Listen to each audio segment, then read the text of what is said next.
Nagiginaw ako. Sinubukan kong hindi magsuot nito eh. Maginaw. Napakaginaw ko dito sa Amerika. Alam niyo naman, ang aking opisina, nandito ako sa garahe. Dahil yung aking pasyente, ayaw niya ng mga niluluto ko. Pero kinakain niya. Ayaw niya amoy. Pero kinakain niya. Hindi na ako. Good morning, everyone. Alam tao dyan. Hello, tao po. Tao po. Okay. Nagtitimpla na naman po ako ng kape. Iniaalok ko na naman sa inyo ang aking Sons kape. Ito po ay 15 in 1 herbal coffee. Ginaw. Magginaw talaga. Springtime po dito sa Amerika. Ang springtime po dito sa Amerika, na ulan. Yun yung panahon ng, kumbaga sa Philippines taniman. Yan. Araw ng panahon ng taniman, ng pagtatanim ngayon dito. Kasi umuulan, nagyayelo man, bihirang-bihira.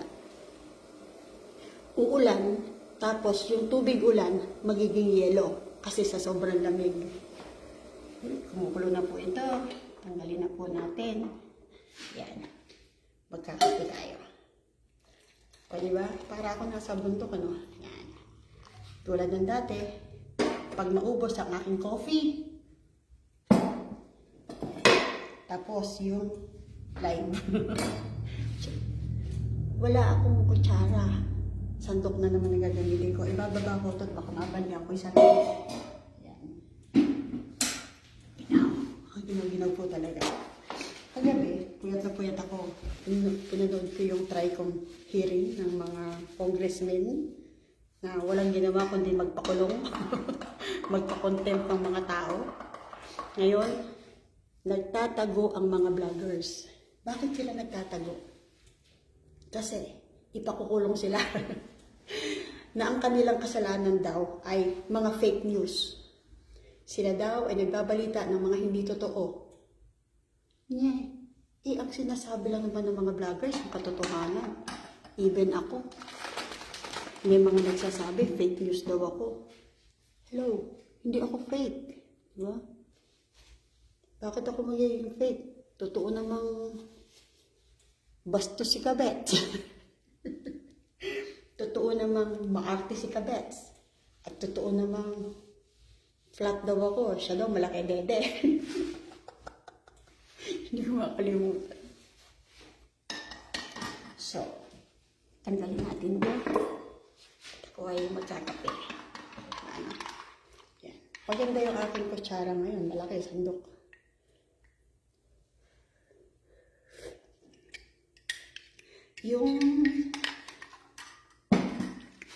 Yun pong update natin. Yung mga vloggers, gusto nila mag-sorry sa kanila. Sa mga congressmen. Gusto nila manikluhod ba? Yung bang parang maging sunod-sunuran. Hindi nyo kayang gawin yun. Kasi meron tayong tinatawag na freedom of speech. Yung isang congressman, si Congressman A. B-A-N-T-E. Ayan. Pastor daw yun Grabe, pastor ka, pero ayaw namin yung ginagawa mo. Kasi pinagsabihan daw siyang gago ng isang vlogger. Kahit ako, I can say that to you. Pero, I don't have the time. Busy ako sa ibang bagay. Grabe, nanonood ako kagabi, tawa ako ng tawa. Kasi yung isang vlogger na sinusundan ko, si Kayo, yung Kamatis Analysis Unit, yung mga nandoon, nilalagyan niya ng wig, nilalagyan niya ng kung ano-ano. Hindi ako makakonsentrate. Tawa ako ng tawa. Alam niyo, sa totoo lang, pag nabubugnot kayo, mga OFW, mga caregivers, nakapareho ko, manood kayo ng mga vlogs, mga vloggers sa YouTube. Talagang, ano ko humahanap ako talaga nung swak at pak na pak sa gusto ko. Medyo bastos na ako magsalita ngayon eh. Hindi na ako pa demure. Dati kasi, ayoko ng mga green jokes. Yun, sabi ko nga sa inyo eh, ayoko yun. Pero ngayon parang kailangan mo ng konting, ano ba yung tawag doon? Yung nagsasabi ng mga green jokes, kailangan mo yun. Kailangan mo rin kuminsan ng mga berdeng kulay. Hindi pwede yung masyado kang pines. Sinisilaban na yun.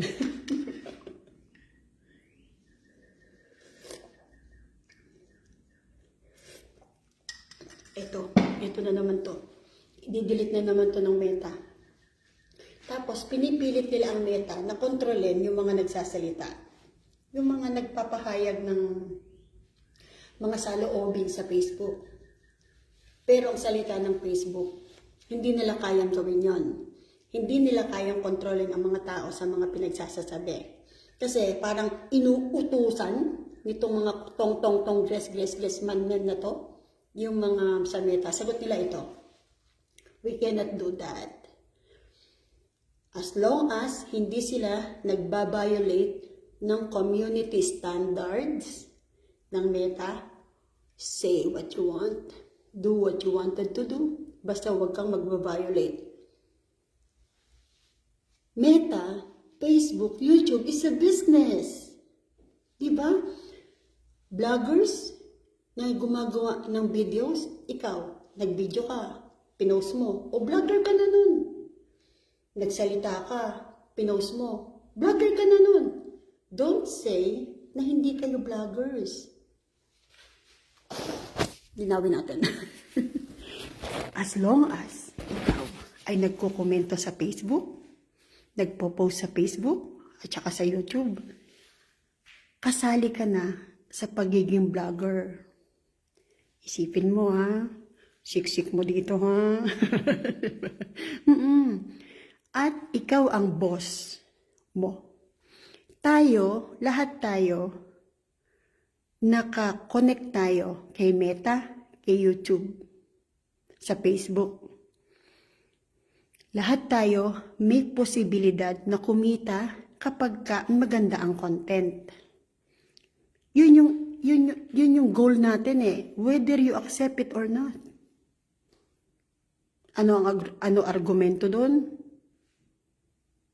Yung pagiging totoo mo. Ano yung goal mo, di ba?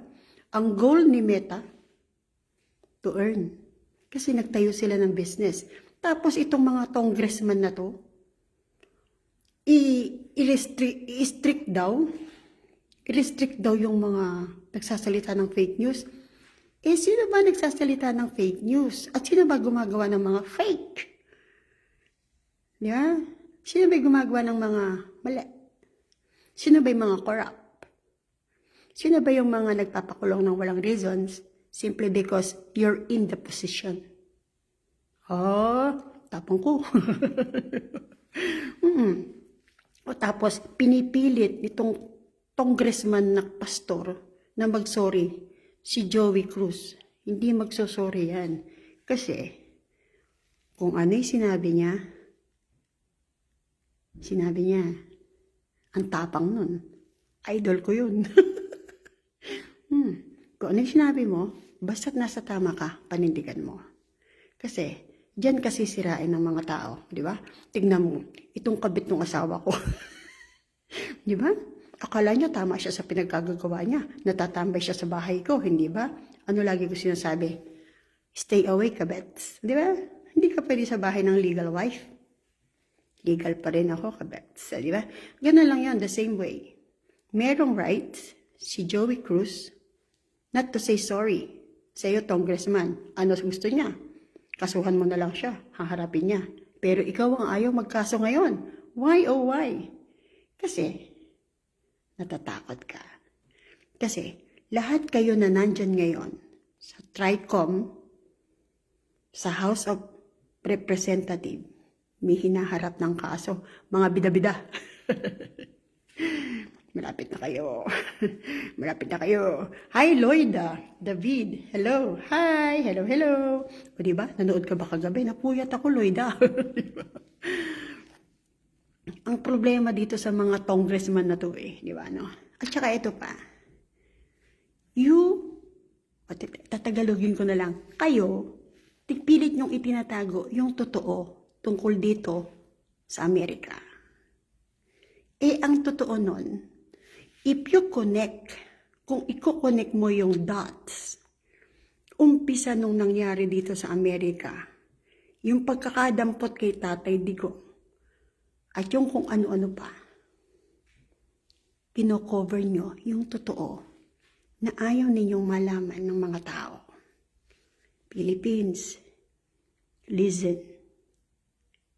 Paniwalaan nyo yung mga OFW na nagsasalita. OFW ako. Ano ba mapapala namin kung magsisinungaling kami, hindi ba? So, andito kami to tell you the truth. Kaya kami nagla-live. Kaya kami nagba-vlogs. To share ano yung dapat i-share. To let the people know ano yung totoong nangyayari. Napilit pinagtatakpan ng salapi. Pero ako, pag ako bigyan ba ako ng 150 million Pipirma ako talaga. Diba? Kasi, ilang taon kong bubunuin dito sa Amerika yon at walang kasiguraduhan pa yon, diba? Try me, congressman. Pero no. Pinamigay ko nga yung tatay ng mga anak ko because of my, siguro, ego, pride, na ng bababae, ayaw na sa akin, di ba? So, nilet go ko siya, di ba? Nahuli ko Okay, balik tayo. Ngayon, ang daming may warrant of arrest. Ipakukulong na yung mga ibang vloggers na hindi umattend. Nagtatago na sila. Yung isa, si Ka Eric Celis, yung dating NPA, nandito na sa Amerika. Europe? Doon yata siya. Tapos si Attorney Harry Roque, na wala namang sinabi kundi magsabi lang ng totoo. May warrant of arrest. So, nagpunta siya sa Netherlands. Sinamahan niya si Tatay Digong, hindi sa kulungan. O, di ba, no? Nag-file siya ng asylum doon. Di ba? Tapos, eto pa. Grabe kayo, in-impeach nyo si BP Sara? Wala pa pala kayong hawak na ebidensya. Yung Congressman Ortega nagsalita. Dito, in public. In-interview, Hindi niya alam, naka-live siya. O, di ba? In-impeach nyo? Walang ebidensya? Kasi, ang sinasabi niyong ebidensya, mga congressman, yung confidential funds na binigay ni PBBM kay Sara Duterte kasi walang confidential funds o kulang siguro yung kay Sara o talagang you planted it. Nabigyan siya, tapos yun yung kakasuhan. Pinlano nyo yan. Hindi nyo alam. May plano rin ng Duterte, di ba? Tapos, lumitaw, bago magkaroon ng impeachment hearing, lumitaw, yung COA, sinabi, walang anomalya sa confidential funds ni BP Sara Duterte sa Office of the Vice President. Now, nung nalaman nyo yun, nga kayo ngayon. Di ba? Tapos, you're saying na wala kayo talagang ebidensya kasi nangangalat pa. You're bullshit. mga O-G-A-G.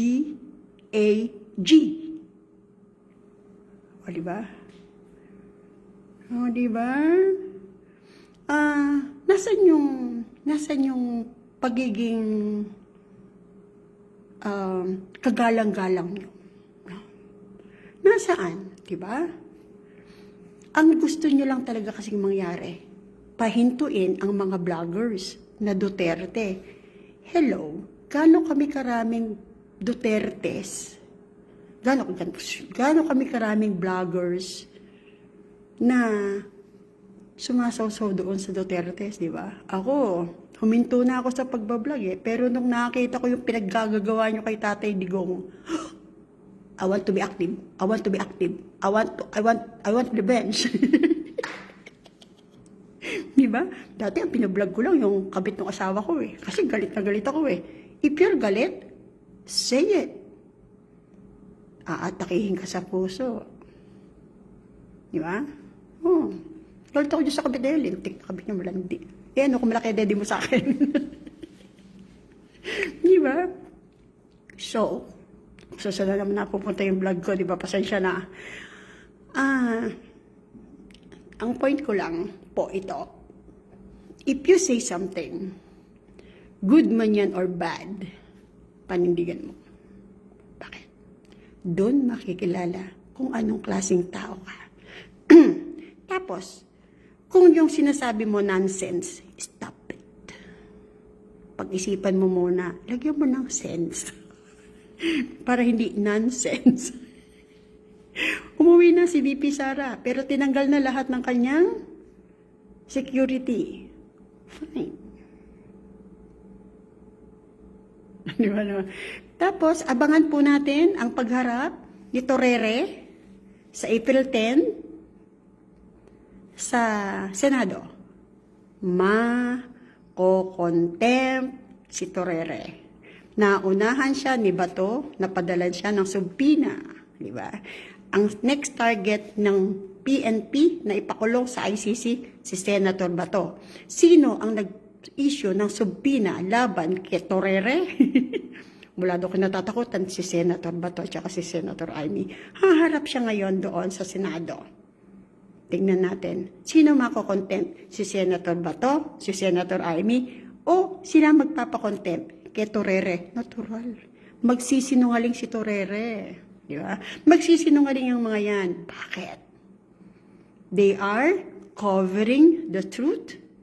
Ano-ano yung truth? Ang dami. Di ba? Nililipat nila yung katotohanan sa pagiging mali. Huwag niyong kakalimutan, totoo yung nangyari sa California. Andito pa siya. Andito siya sa California. Ikot lang ng ikot. Hindi naman siguro ako ipapatawag ng TRICOM, no? Andito ako eh. Pero, kung ano po yung sinasabi ng mga OFW vloggers, trust them. At eto pa, one last thing. Sinabi ko na sa inyo yung 17 OFW sa Qatar na sinasabi ni Attorney Claire Castro, yung tagapagsalita ng Pangulo, na nagrarally. Ang salita ko sa kanya, ang salita ko nun, di ba? Hindi yon rally, swimming party. O ano ngayon? Swimming party nga. Nagkakasayahan sila. Sabi niyo nagrarally. Sabi niyo makukulong. Gano'n, di ba? O sino ngayon ng fake news? Sino kahiya-hiya? Di ba? Walang kaso yung 17 OFW Qatar na mga Pilipino. OFW na, Pilipino pa, no? O, okay na po sila. O sino napahiya ngayon? Ha? Tagapagsalita ng Pangulo. Dok-dok ko ng dok-dok. Paano pag wala na sa pwesto yung mga yan? Saan kayo lahat dadamputin? Nanakot ako. Okay, yun lang po yung update natin ngayon. Ano? Masyado nang mahaba eh. Magigising ni alaga ko. O yan. Welcome to my office. Ang garahe. Malapit na akong paalisin dito kasi lilipat na siya sa nursing homes. Kaya, mamimiss ko itong opisina ko. Diba? Nahanap uli ako ng panibagong opisina. Bye everyone. Loida, David, thank you for watching. Thank you for joining. Sige po, ito si caregiver Nana ng Illinois, USA. Ang lagi kong sinasabi. Ipaglaban mo kung tama ka. Pag mali ka, mag-sorry ka. Diba? God bless ating lahat. Loves ko kayo.